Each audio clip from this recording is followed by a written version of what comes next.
Hello sir. Hi అండి. తేజ అని మా అక్క వాళ్ళ అబ్బాయి ఓ సార్. రీసెంట్ గానే 10th అయిపోయిందని విన్నాను సార్. అవునండి. పర్సెంటేజ్ ఎంత వచ్చింది సార్? 60% మేడం. ఓ 60% అంటే మంచి మెరిట్ స్టూడెంట్ మేడం. అవును సార్. ఇంకా వాడు చదివినట్టే. వీడు చదివించినట్టే. సార్ మాది చైతన్య కాలేజీ సార్. ఇలా 60-70% వచ్చిన వాళ్ళు మా దగ్గర జాయిన్ చేస్తే చేపను రుద్దినట్టు రుద్ది 80-90% తీసుకొస్తాం సార్. ఏది ఒకసారి వాళ్ళ పేరెంట్స్ ని పిలవండి, అప్లికేషన్ ఫిల్అప్ చేద్దాం.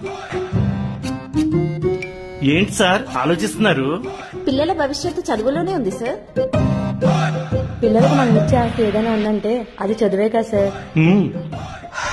అడ్మిషన్ తర్వాత రాపిద్దాం గానీ మీ అందరూ హైలీ క్వాలిఫైడ్ టీచర్సేనా?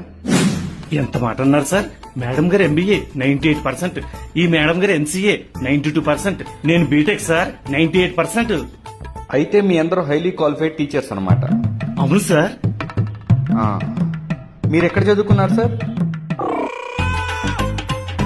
మరేమో అప్పట్లో ప్రైవేట్ స్కూల్స్ లేవు కదా సార్, గవర్నమెంట్ స్కూల్లోనే చదువుకున్నాం. అంటే గవర్నమెంట్ స్కూల్లో చదువుకున్న వాళ్ళందరూ హైలీ క్వాలిఫైడ్ టీచర్స్ అన్నమాట. I'm right? మరెందుకు సార్ గవర్నమెంట్ స్కూల్ ప్రమోట్ చేయరు? గవర్నమెంట్ స్కూల్స్ ఎక్కడ ఉంటాయో తెలుసు కదా సార్. ఊరికి చివరన 5-10 ఎకరాల్లో కడతారు. అంత చివరన ఎందుకుంటాయో తెలుసు కదా. ఊరికి చివరన మొక్కలుంటాయి, ఆక్సిజన్ లెవెల్స్ బాగుంటాయి, పీస్ఫుల్ గా చదువుకుంటారు, మెంటల్ గా స్ట్రాంగ్ ఉంటారు. గ్రౌండ్ లో ఆడుకోవడం వల్ల ఫిట్నెస్ ఉంటుంది, బాడీ స్ట్రాంగ్, మెంటల్ గా ఫిజికల్ గా పిల్లలు స్ట్రాంగ్ గా ఉంటారు సార్. అదే మన ప్రైవేట్ స్కూల్స్ ఏడుంటాయి?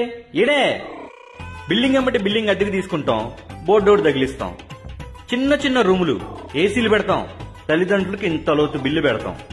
పిల్లల్ని దించడానికి తల్లిదండ్రులేమో కారులో వస్తారు, ట్రాఫిక్ జామ్, రోడ్లు బ్లాక్. ఈ ఆటోల్లో వెళ్లే ఉండే పిల్లలు ఉంటారు చూసారు, ఈ పిల్లలను చూసినప్పుడు మా కారు లేదే అని ఫీల్ అవుతా ఉంటారు. ఇంకా మీ సెక్యూరిటీ గార్డు ఉంటారు చూసారా, రోడ్డు మీదకి ఏ పిల్లోడు పరిగెత్తుకుంటా వస్తే ఏ లారీ గుద్దిద్దా అని అదొక భయం. అవసరమా సార్ ఇదంతా? పూర్వం గురుకులాలు అనేవి ఉండేవి సార్. పిల్లలే గురుగారి దగ్గరికి వెళ్లి విద్యను అభ్యసించేవాళ్ళు. ఆ ట్రెండ్ పోయింది. ఆ తర్వాత స్కూల్స్ వచ్చాయి. పిల్లలు టీచర్లు ఒకే చోటకు వచ్చి చదువు చెప్తున్నారు, చెప్పించుకుంటున్నారు. ఇప్పుడు ఆ ట్రెండ్ కూడా పోయినట్టుంది.